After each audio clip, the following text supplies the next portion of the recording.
നമസ്കാരം. പുതിയ വീഡിയോയിലേക്ക് എല്ലാവർക്കും സ്വാഗതം. ഇന്നത്തെ സബ്ജക്റ്റ് എന്ന് പറയുന്നത് ഡയബറ്റിക് അഥവാ ഷുഗർ എന്നതാണ്. 30 വയസ്സ് കഴിഞ്ഞ എല്ലാവർക്കും ഷുഗർ ഉണ്ടാകണം എന്നത് ഇന്നൊരു അലിഖിത നിയമമാണ് എന്ന് മനസ്സിലാക്കുക. 30 വയസ്സ് കഴിഞ്ഞാൽ നമ്മൾ ഒരു ഡോക്ടറെ കാണാൻ വേണ്ടി പോയി കഴിഞ്ഞാൽ ഷുഗർ ഉണ്ടോ എന്നാണ് പരിശോധിക്കുന്നത്. അതിൻ്റെ പ്രധാന കാരണം എന്ന് പറയുന്നത് പണ്ട് കാലത്ത് ഒരു 10 വർഷം മുമ്പ് 40 വയസ്സ് മുതൽ ഷുഗർ ഉണ്ടാകാൻ സാധ്യതയുണ്ട് എന്ന് പറഞ്ഞ സ്ഥാനത്ത് ഇന്ന് ലോകാരോഗ്യ സംഘടന 30 വയസ്സ് കഴിഞ്ഞാൽ ഷുഗർ ഉണ്ടാകാൻ സാധ്യതയുണ്ട് എന്ന് പറയപ്പെടുന്ന ഒരവസ്ഥയിലേക്ക് മാറുന്നുണ്ട് എന്ന് മനസ്സിലാക്കുക. എന്തുകൊണ്ടാണ് ഷുഗർ ഉണ്ടാകുന്നത് അഥവാ ഡയബറ്റിക് ഉണ്ടാകുന്നത് എന്ന് ചോദിച്ചു കഴിഞ്ഞാൽ നമ്മുടെ മാറി വന്ന ജീവിത സാഹചര്യങ്ങളാണ് എന്ന് നമ്മൾ കൃത്യമായി മനസ്സിലാക്കേണ്ടതുണ്ട്.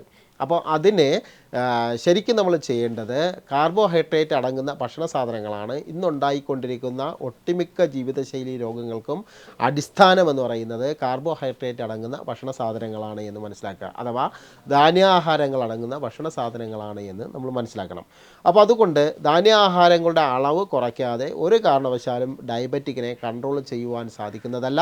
ഡയബറ്റിക് വരാൻ സാധ്യതയുള്ള ആളുകളും കാർബോഹൈഡ്രേറ്റ് അടങ്ങുന്ന സാധനങ്ങൾ അഥവാ ധാന്യാഹാരങ്ങൾ വളരെ കുറച്ച ഭക്ഷണത്തിൽ ഉൾപ്പെടുത്തണം എന്നാണ് പറഞ്ഞു വരുന്നത്. അപ്പോൾ അതുകൊണ്ട് കാർബോഹൈഡ്രേറ്റ് അടങ്ങുന്ന ധാന്യാഹാരങ്ങളുടെ അളവ് പരമാവധി നമ്മൾ കുറയ്ക്കേണ്ടതുണ്ട് എന്ന് മനസ്സിലാക്കാം. നമ്മൾ എല്ലാ നേരത്തെയും ഭക്ഷണ സാധനങ്ങൾ കൂടുതലായി നമ്മൾ ഉൾപ്പെടുത്തുന്നത് ധാന്യാഹാരങ്ങളാണ് എന്ന് നമ്മൾ മനസ്സിലാക്കണം.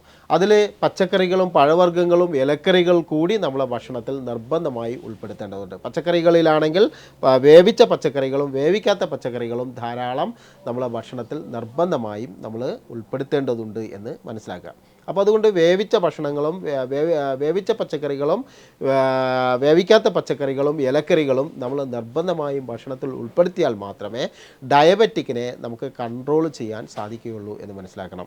ഡയബറ്റിക് വന്നിട്ടുള്ളതിൻ്റെ ആഫ്റ്റർ എഫക്റ്റ് ഒരുപാടുണ്ട്. ഉദാഹരണം പറഞ്ഞു കഴിഞ്ഞാൽ നെഫ്രോപ്പതി ഉണ്ടാകാൻ സാധ്യതയുണ്ട്, ന്യൂറോപ്പതി ഉണ്ടാകാൻ സാധ്യതയുണ്ട്. അതോടൊപ്പം തന്നെ കൈ കാൽ തരിപ്പ് മരവിപ്പ് പോലെയുള്ള പ്രശ്നങ്ങളും മുറിവും കാലിലോ കയ്യിലോ ഒക്കെ വ്രണങ്ങളും ഉണ്ടാകാനുള്ള സാധ്യതയുണ്ട്. ഇതൊക്കെ പ്രകൃതി ചികിത്സയിലൂടെ വളരെ സുന്ദരമായി പരിഹരിക്കുവാൻ സാധിക്കുന്ന ഒന്നാണ് എന്ന് മനസ്സിലാക്കുക.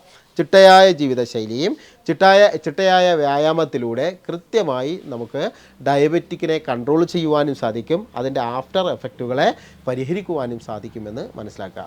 സാധാരണ നിലയിലുള്ള ഡയബറ്റിക്കുകാർക്ക് രാവിലെ വെറും വയറ്റിൽ നെല്ലിക്ക ഉലുവ മഞ്ഞൾ ജ്യൂസാക്കിയിട്ട് കുടിക്കുന്നത് വളരെ അഭികാമ്യമാണ് എന്ന് മനസ്സിലാക്കുക. ഒരു 3-4 ചെറിയ നെല്ലിക്ക എടുക്കുക, 1 ടീസ്പൂൺ ഉലുവപ്പൊടിയും 1/4 ടീസ്പൂൺ മഞ്ഞൾപ്പൊടിയും കൂടി ഒരുമിച്ച് ജ്യൂസാക്കിയിട്ട് കുടിക്കുന്നത് വളരെ ഫലപ്രദമാണ്. നമ്മൾ നേരത്തെ പറഞ്ഞ ഡയറ്റിങ്ങിനോടൊപ്പം തന്നെ രാവിലെ വെറും വയറ്റിൽ ഇത് കഴിക്കുന്നത് വളരെ നല്ലതാണ്. സിങ്കിൻ്റെ അഭാവം കൊണ്ട് ഒരുപക്ഷെ ഡയബറ്റിക് ഉണ്ടാകാം. കാൽസ്യത്തിൻ്റെയും മഗ്നീഷ്യത്തിൻ്റെയും അഭാവം കൊണ്ട് ഒരുപക്ഷെ നമുക്ക് ഡയബറ്റിക് ഉണ്ടാകാനുള്ള സാധ്യതയുണ്ട്. സിങ്ക് നാച്ചുറലായി നമുക്ക് കിട്ടുവാൻ ഉലുവ ഭക്ഷണത്തിൽ ഉൾപ്പെടുത്തുന്നത് വളരെ നല്ലതാണ്. മഗ്നീഷ്യം നമ്മുടെ ഭക്ഷണത്തിൽ ഉൾപ്പെടുത്തുവാൻ മഗ്നീഷ്യവും സിങ്കും ഒക്കെ നമ്മളെ ഭക്ഷണത്തിൽ ഉൾപ്പെടുത്തുവാൻ കുക്കുംബർ പോലെയുള്ള സാധനങ്ങൾ നമ്മളെ ഭക്ഷണത്തിൽ ധാരാളമായി കഴിക്കുന്നത് വളരെ നല്ലതാണ്. കുക്കുംബറും അതോടൊപ്പം തന്നെ ഇലക്കറികളൊക്കെ ധാരാളം നമ്മളെ ഭക്ഷണത്തിൽ ഉൾപ്പെടുത്തുന്നത് വളരെ നല്ലതാണ് എന്ന് മനസ്സിലാക്കുക. അതായത് നമ്മുടെ വൈറ്റമിൻ്റെയും മിനറൽസിൻ്റെയും അഭാവം കൊണ്ടും നമുക്ക് സ്വാഭാവികമായിട്ട് ഷുഗർ ഉണ്ടാകാം. അതോടൊപ്പം തന്നെ പാരമ്പര്യം ഷുഗർ ഉണ്ടാകാൻ ഒരു പ്രധാന കാരണമാണ് എന്ന് മനസ്സിലാക്കുക. പക്ഷേ പാരമ്പര്യ രോഗങ്ങൾ എപ്പോഴും 20-25 വയസ്സിനകത്ത് തന്നെ നമുക്ക് തിരിച്ചറിയാൻ സാധിക്കും. 35 വയസ്സ് കഴിഞ്ഞിട്ടുണ്ടാകുന്ന ഷുഗറുകളൊന്നും പാരമ്പര്യ രോഗത്തിൽ പെടുന്നതല്ല എന്ന് നമ്മൾ മനസ്സിലാക്കണം. അപ്പോൾ അതുകൊണ്ട് 35 വയസ്സ് കഴിഞ്ഞിട്ടുണ്ടാകുന്ന ഷുഗറുകളെല്ലാം ജീവിതശൈലിയുമായി ബന്ധപ്പെട്ടുണ്ടാകുന്നതാണ് എന്ന് മനസ്സിലാക്കി അത്തരം ഒരു ജീവിതശൈലി നമ്മൾ കൃത്യമായും ചിട്ടപ്പെടുത്തേണ്ടതുണ്ട് എന്ന് മനസ്സിലാക്കുക. അതോടൊപ്പം തന്നെ മല്ലിയില ജ്യൂസ്, മല്ലിച്ചപ്പ് അഥവാ മല്ലിയില ജ്യൂസ് കൃത്യമായി രാവിലെയും വൈകിട്ടും ജ്യൂസാക്കിയിട്ട് കുടിച്ചു കഴിഞ്ഞാൽ നിങ്ങൾക്ക് ഒരു പരിധി വരെ ഇംഗ്ലീഷ് മരുന്നുകളും മറ്റു മരുന്നുകളും നിങ്ങൾക്ക് ഒഴിവാക്കിയെടുക്കാൻ സാധിക്കും.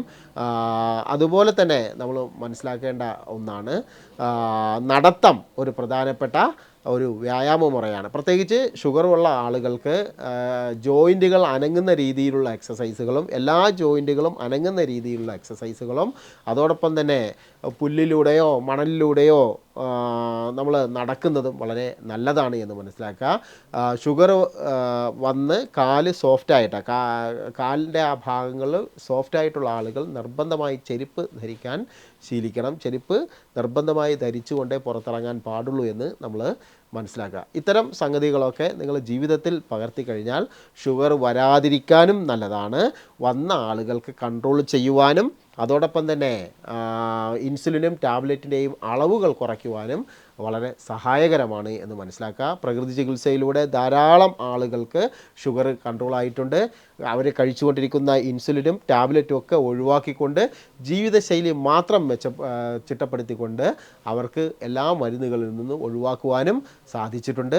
അതോടൊപ്പം തന്നെ ഉണങ്ങാവ്രണങ്ങളും അതിൻ്റെ സൈഡ് എഫക്റ്റുകളായ ഉണങ്ങാവ്രണങ്ങളും അതോടൊപ്പം തന്നെ നെഫ്രോപ്പതിയും ന്യൂറോപ്പതിയും ഒക്കെ കൺട്രോൾ ചെയ്യുവാൻ പ്രകൃതി ചികിത്സയിലൂടെ സാധിച്ചിട്ടുണ്ട് എന്ന് മനസ്സിലാക്കാം.